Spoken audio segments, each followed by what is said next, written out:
Você, como governadora, teria que hoje estar avisando a população que vai faltar água, porque nós estamos num estado à beira da calamidade. Quando você olha o orçamento da Sabesp, ele não é pequeno. Aonde está, grosso modo, o dinheiro da Sabesp? Garantindo o lucro dos acionistas na Bolsa de Valores. Porque a conta que você paga hoje não é só a conta do que você gasta, é a conta sua, mais um plus que foi estabelecido, porque o contrato assinado pelo governo do estado de São Paulo para o processo de privatização é garantindo que ações deles seriam lucrativas, mesmo que elas não sejam. Então o governo banca. Se não for, ele banca. Porém, não se fala nada porque nós estamos em época de eleição. Vou te dizer, eu assisti realmente a votação da emenda constitucional 95, a chamada PEC do fim do mundo. Aqui estabeleceu o teto de gastos. Qualquer pessoa de bom senso, para usar um termo delicado, seria contra. Quer dizer, qualquer país nunca proporia a si mesmo um congelamento de gasto nas áreas sociais por 20 anos. 20 anos você forma 2 gerações, 20 anos são 5 eleições nacionais, entende? É um absurdo. Você não tem nenhuma experiência no mundo ocidental que você diga, não, isso foi feito e melhorou o país. Quer dizer, tem que ser muito cínico, tem que ser cara de pau, tem que ser realmente uma pessoa que esteja a fim de liquidar com o país. Está a serviço de outros interesses que não os nacionais. Em seguida, vem a reforma trabalhista, chamada reforma trabalhista, que destrói, numa tarde, 100 artigos da consolidação das leis do trabalho. Nós levamos uns 80 ou 90 anos para construí-las, e que você vê a aprovação de coisas do tipo: fica autorizado as mulheres grávidas trabalharem em lugares insalubres, a depender de um parecer de um médico. Quer dizer, isto desculpe, isso é século XIX. Dá para você ficar simplesmente vendo isso acontecer e não resolver que você vai fazer alguma coisa. E aí resolvi colocar meu nome à disposição do partido. Tivemos uma discussão e, por uma coincidência, digamos assim, de fato, o PSOL me escolheu por unanimidade. Entrar para uma campanha, eu quero dizer, a altura da minha vida, né? Quer dizer, já sou professora titular, estou no final de carreira, etc., né? Mas eu achei que não dava simplesmente para você falar, vou pendurar chuteira, porque o que eu devia de fazer já fiz. Aí faltava esse pedaço. Então eu já fiz muita coisa, né, na área de educação, em diferentes áreas e níveis da educação. Então eu tenho uma experiência, fui secretária, fui diretora, então, reuni alguns critérios, vamos dizer assim, que me possibilitavam disputar com uma certa consistência de história. Bom, eu considero que a educação é o caminho para várias outras políticas, né? Por exemplo, você nunca terá uma prevenção em saúde se você não tiver um processo permanente de formação na população. Você nunca vai ter um país seguro se você não superar a política que é hoje adotada, por exemplo, no estado de São Paulo, que é violência se resolve com violência. Se nós também não educarmos de uma outra forma os nossos policiais, sejam eles civis ou militares, você nunca vai ter um processo realmente de segurança para a população. Hoje nós temos uma situação até, eu diria, contraditória, porque na medida que você investe fundamentalmente na polícia militar, que é uma situação que nós estamos vivendo no estado de São Paulo, e inclusive abandona a polícia civil, ou seja, a polícia científica, onde você precisa de ciência e tecnologia, se você quiser de fato resolver os crimes, né? 95% dos crimes hoje você resolve com ciência e tecnologia. E eu vejo assim as delegacias totalmente abandonadas. Se você for hoje, aliás, aqui em Perdizes, na delegacia, que já foi até uma delegacia modelo, você vai ver que as delegacias de polícia estão às moscas. O PSDB tem uma única solução para os problemas no Brasil, e particularmente, aliás, o que foi feito em São Paulo, é a privatização. Privatização, privatização, privatização. Então, no caso específico, a solução era outra. Você tinha que fazer concurso para funcionário. Não sei se vocês sabem, nós temos hoje cerca de 28 mil policiais civis e já tivemos mais de 40 mil. Não é? Em compensação, você tem um número de policiais militares superiores. Eu não quero aqui contrapor polícia militar com civil, acho que as duas são necessárias, mas eu diria que uma ganhou uma certa importância e a outra foi desbaratinada. Então você tem coisas no estado de São Paulo hoje, como política, que eu considero que é surpreendente. Por exemplo, se você estiver numa cidade do interior, que não seja uma cidade sede, você vai ligar no 190 e vai descobrir que efetivamente o 190 hoje só funciona em algumas cidades. Isso precisa ser assim? Não. Isso é uma falsa economia de recursos num lugar que não poderia estar. Ao mesmo tempo, o governo compra brucutus de Israel. Foram 30 bilhões de reais. Aonde estão os brucutus de Israel? Nós não estamos em guerra. Então estão onde? Em manifestação de movimentos sociais, especialmente em manifestação de professores pedindo aumento de salários. Quem que nos recebe em qualquer manifestação, por exemplo, na Paulista? A Polícia Militar. Nunca é o governador do estado, nunca é o secretário de Educação correspondente à reivindicação. Nós vimos aqui em São Paulo, há pouco tempo, quando inclusive o Dória era prefeito, que você tinha 100 mil professores, eu diria 100 mil funcionários públicos municipais, mas 80 mil claramente professores da rede municipal, com alunos, com pais, manifestando contra um absurdo que é uma proposta da Previdência Municipal que acaba com a Previdência dos professores e dos funcionários públicos. E aí você teve a manifestação, 100 mil, e a polícia jogou bomba sem considerar se tinha criança, se era mulher, velho, novo. Quer dizer, é um despreparo. Quem é realmente o inimigo da polícia? A população. A população hoje não consegue, inclusive, confiar na polícia. Se você for pobre, periférico e negro, bom, aí você tem medo da polícia porque realmente são os que mais morrem na nossa periferia. Mas não tem nenhuma razão que justifique, inclusive, esta forma da polícia. E, no entanto, em geral, o policial que mata, ele é premiado, ele ganha uma medalhinha, ganha um aumento de salário. Nós pretendemos realmente remontar, reorganizar a polícia e, de fato, nós queremos que a polícia militar esteja circulando na rua para garantir exatamente a segurança dos cidadãos e das cidadãs. Hoje, para eles, direitos humanos, pela formação que eles vêm recebendo, direitos humanos é defesa de bandido. Não, direitos humanos é defesa da população brasileira. Aqui também a nossa polícia é uma das que mais mata, mas também é uma das que mais morre. Temos que ter coragem de admitir que está tudo errado. Eu acho que uma professora tem as condições para fazer isso. Eu tive o privilégio histórico de trabalhar na gestão Luiz Erundina com o professor Paulo Freire. Acho que a Luiz Erundina tinha um traço que é muito difícil num político, que é que ela não teve medo de convidar para assumir secretarias do seu governo de pessoas que eram muito mais conhecidas que ela. O Paulo Freire é um exemplo, a Marilena Chauí, enquanto secretária de Cultura, é outro, o Paul Singer é outro, que foi secretário do Planejamento, eles secretários com histórias e desenvolvimento de projetos de maneira internacional. E a Luísa nunca temeu, tá certo? Ser uma assistente social vinda da Paraíba, que gostava de pobre, que gosta da periferia. Eu acho que é uma das poucas prefeitas e prefeitos que acreditavam verdadeiramente em gestão democrática e um trabalho coletivo de governo. Em seguida eu fui secretária de Educação, Cultura, Esporte e Lazer em Diadema, fui por 2 gestões. Diadema era uma cidade que tem uma história,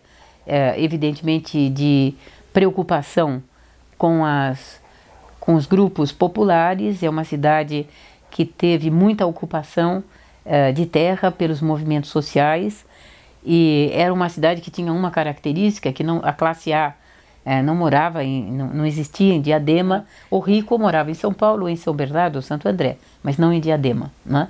Que era considerada uma cidade feia, violenta e etc. E a gente pôde atuar sobre, inclusive, esse imaginário social. Quando a gente chegou lá, as pessoas costumavam dizer, eu moro logo ali no final do Jabaquara, que é quando começa Diadema. E depois da gestão, eles diziam, eu moro em Diadema. Eu já tinha tido uma experiência ainda nos anos 70, na gestão Mário Covas, quando ele, como eu diria que é um outro Mário Covas, que era um homem mais democrático, antes de ser governador, foi prefeito. Eu sempre atuei em organizações, associações nacionais em defesa da educação. Nós tivemos um processo muito rico no Brasil, que é importante a gente se lembrar por conta da Constituinte e da elaboração da Constituição de 88, né, que foi um marco, eu diria, em termos de uma reorganização social. É claro que nós tivemos um problema porque o fato de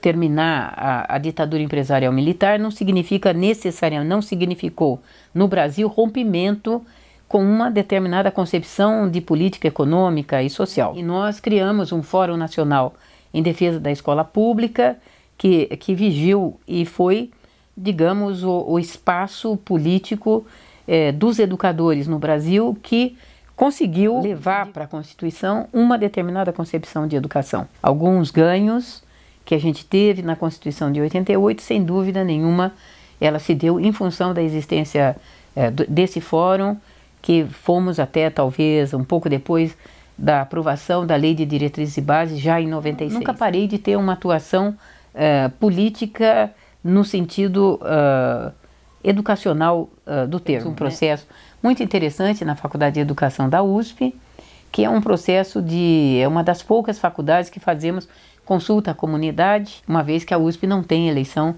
direta para diretor de faculdade, nem para reitor, e, portanto, também me candidatei a diretora da Faculdade de Educação, que foi uma experiência também muito importante. Ainda que 85% do seu tempo você trate exclusivamente de assuntos administrativos financeiros, mais uma razão pela qual eu acho que eu tenho uma experiência suficiente, entendo bastante de orçamento. Nós estamos atravessando um momento de total desequilíbrio no país. Hoje quem manda aqui são banqueiros, os bancos são a única área que realmente teve lucro nos últimos 50 anos, aconteça o que acontecer.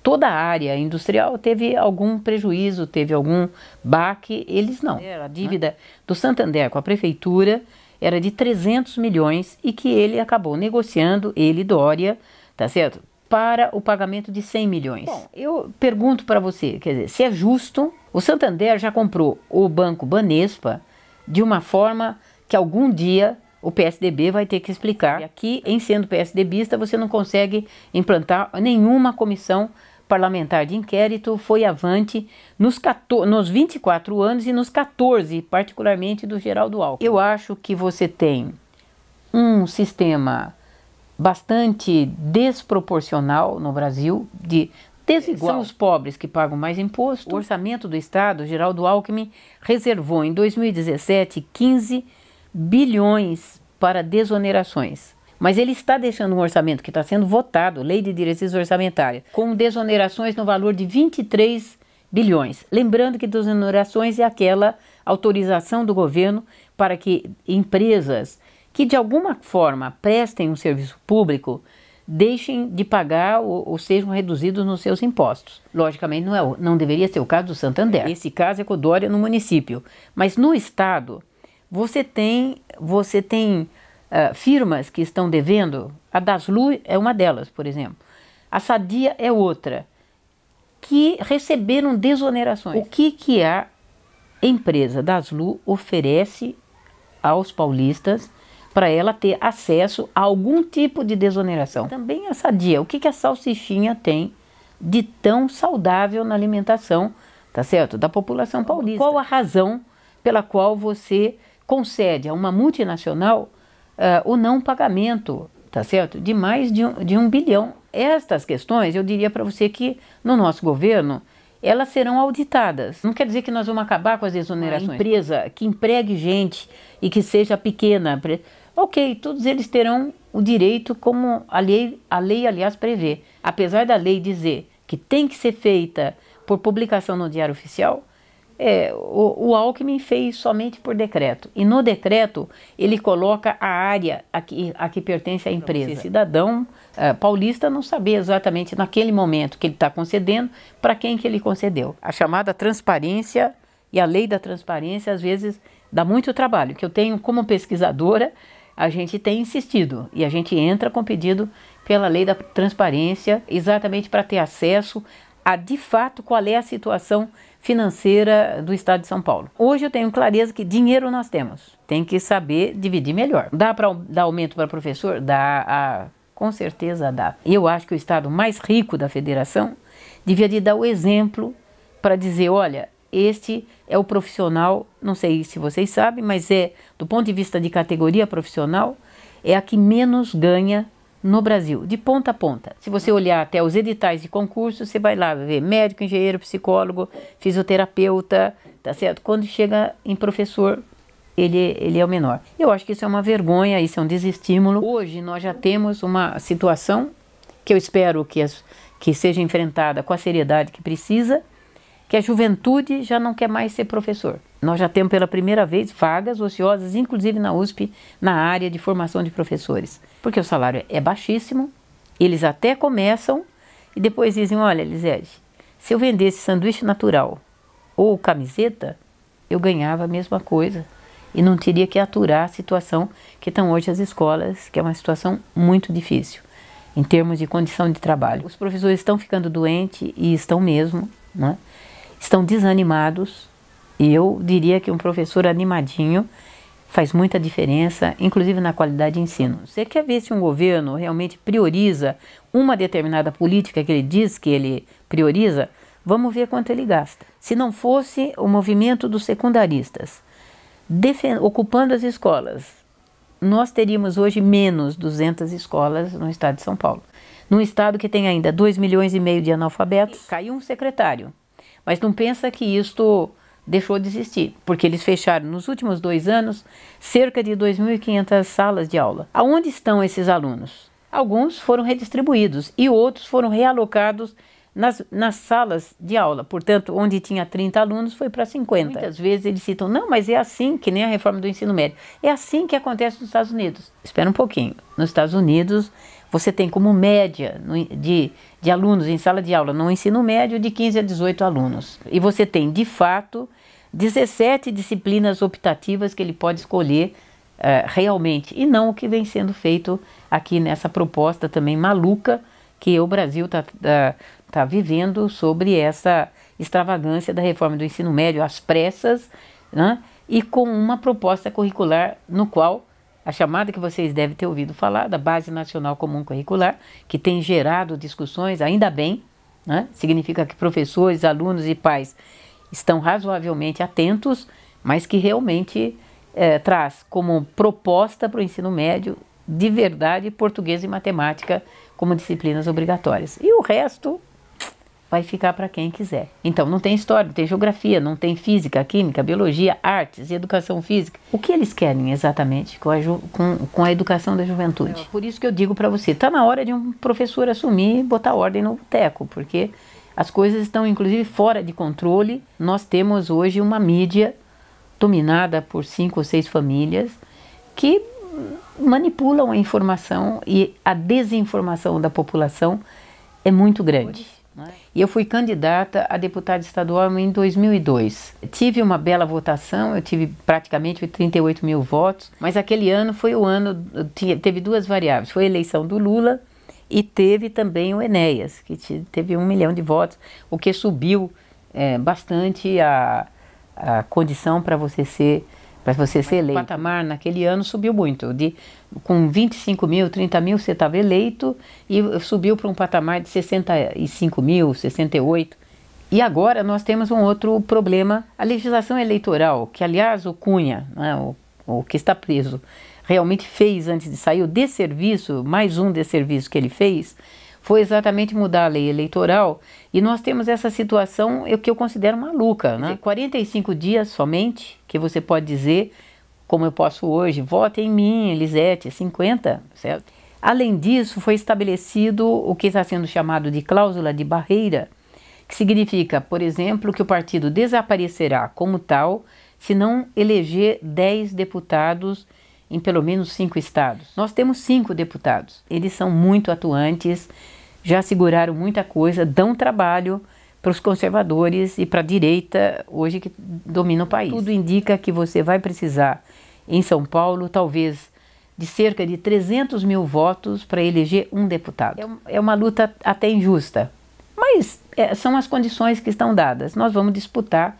nessas condições, sabendo que o que nós temos para contrapor é uma militância contra o dinheiro, contra a força, tendo claro a diferença do ponto de partida, mas sabendo que a gente pode surpreender. Posso lamentar, mas também tenho prazer de ser a única mulher candidata, pelo menos para marcar que nós, mulheres, nos apresentamos considerando que nós temos igualdade de condições e de competência para gerir o Estado de São Paulo. Eu tenho recebido das mulheres reclamações muito grandes, porque quando o serviço não vai bem, de uma maneira geral, somos nós, as mulheres, que sofremos os maiores impactos, porque somos nós que levamos filhos para os exames médicos, somos nós que levamos o avô, somos nós que levamos tios, quem ficou doente, o marido. Não, a população reclamando, você leva hoje, em São Paulo, 6 meses para conseguir marcar uma cirurgia.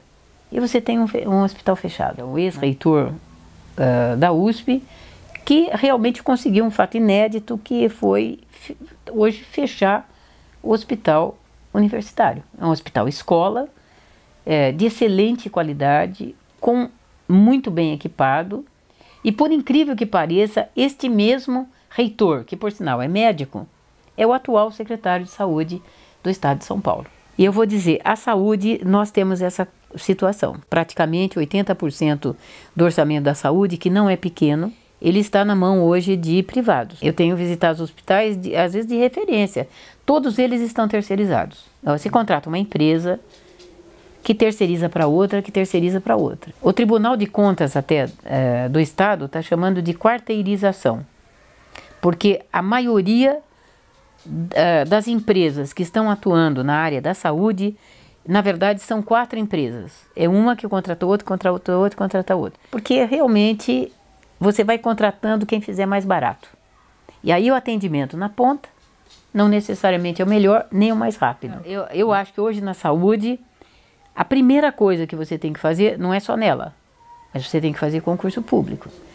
Os médicos dizem claramente isso. O que acontece? Também tem os amigos do rei, porque o médico terceirizado, ele abre um consultório em frente ao hospital. O problema todo é o seguinte, que um funcionário público, você enquadra, certo? O terceirizado, não. Há um discurso gerencial de que se a pessoa for efetiva, ela encosta o corpo e não faz nada. Quando, na verdade, é o efetivo que você pode fazer o curso de formação.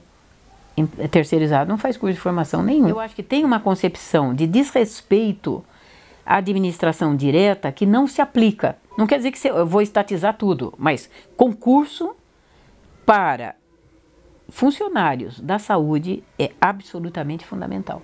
Se você quer escala obedecida, se você quer realmente que os plantões, inclusive, sejam cumpridos, vamos auditar os contratos, porque também não quero dizer aqui que tudo que está feito é uma porcaria, porque também não é verdade. Generalizar que privatizando é o que é o melhor atendimento para a população, isso na verdade é uma mentira. Como foi mentira o Corujão do Dória. Ele atendeu menos do que atendia antes quando era administração direta. Então, aproveitar sábados e domingos, eu também concordo. Agora, você tem que ter funcionário especializado para fazer isso, não o que ele fazia.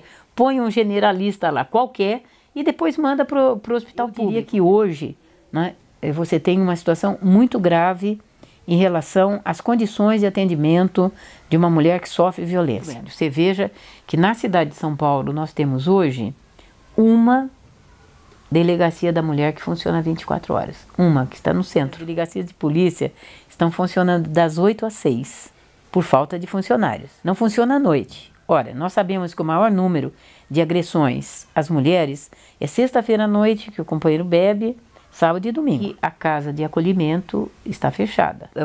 Vamos discutir aqui uma coisa muito simples chamada aborto. Como é esta questão? É uma questão que, com a discussão agora de caráter religioso, etc., ganhou uma dimensão super complicada, quer dizer, nós temos movimentos de neopentecostais, não sei nem se são neos ou só pentecostais, que estão defendendo que o aborto não deve ser autorizado nunca, mesmo quando a mulher é estuprada. Então, você tem uma situação que quando uma mulher chega, às vezes, num posto de saúde, tendo feito um aborto, nas condições que nós sabemos que, em geral, quem é essa mulher?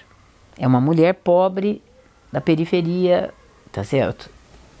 Uma boa parte negra. O atendimento que tem é altamente preconceituoso. E algumas delas morrem. Nós temos 23 mulheres presas em São Paulo por terem feito aborto. Esta é uma área que nós vamos ter que cuidar. De novo, tem um processo de formação que é necessário, porque médicos, enfermeiros, também atendentes, muitas vezes descontam nela.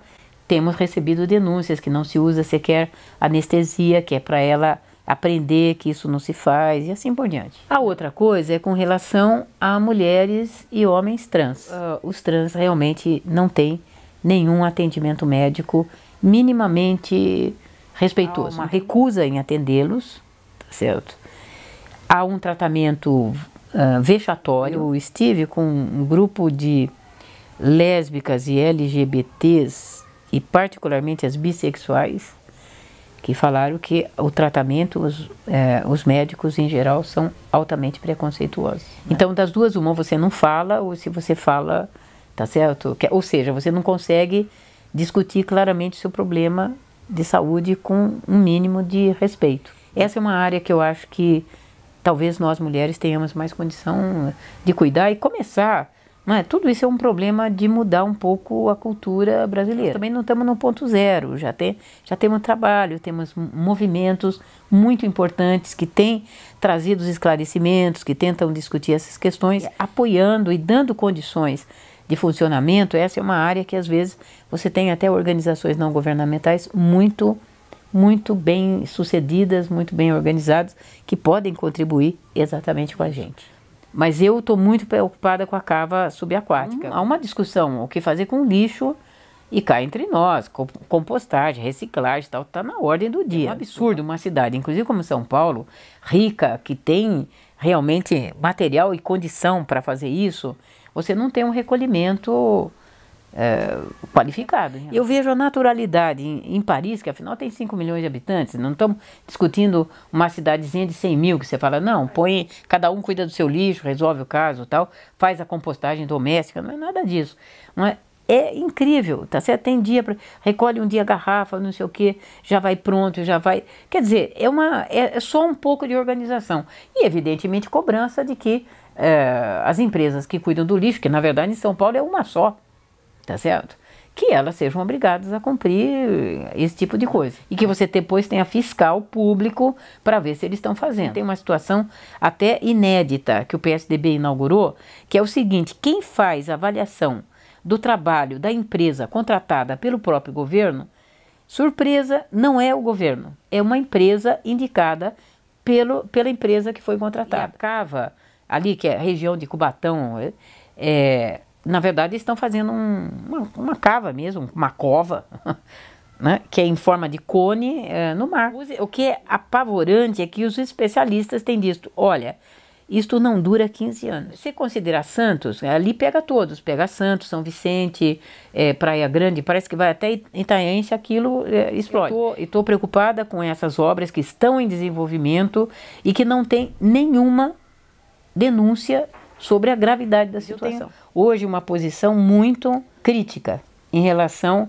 às terceirizações que foram feitas, às privatizações. É o maior pedágio do Brasil e que não se justifica. É um absurdo pagar praticamente R$27 para andar 35 quilômetros para chegar em Santos. Em janeiro já vamos começar com 50% menos. Só para terminar, eu não pretendo morar, esse apartamento é meu e, portanto, eu tenho onde morar, não pretendo morar no Palácio dos Bandeirantes e, portanto, a gente pretende lá chamar Casa dos Povos e criar a Universidade Popular Paulo Freire para investir na cultura brasileira. Se não houver um projeto cultural na cidade, no estado, nós não vamos conseguir melhorar sequer a educação da população. E por incrível que pareça, acho que eu sou novo nessa eleição. Portanto, vote Vote professora Elisete, vote 50, vote PSOL. Experimente, valorize seu voto.